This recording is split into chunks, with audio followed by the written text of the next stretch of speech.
लोग मेरी दास्तान सुनकर मुझे दाद देते हैं, कहते हैं तुम बहुत सब्र करने वाली हो। अल्लाह बहुत अजर देगा। कोई पूछे उनसे कि अजर किसे चाहिए। मुझे तो वो शख्स चाहिए जिसके होने से मेरा सब कुछ है,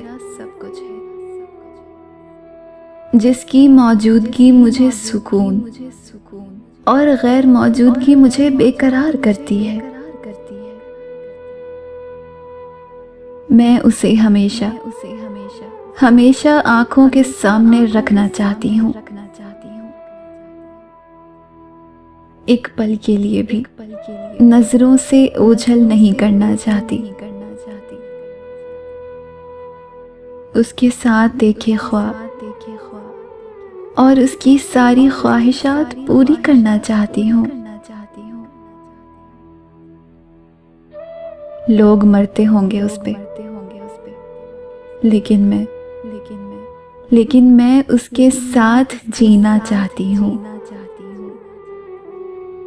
मैं उसके साथ जीना चाहती हूँ।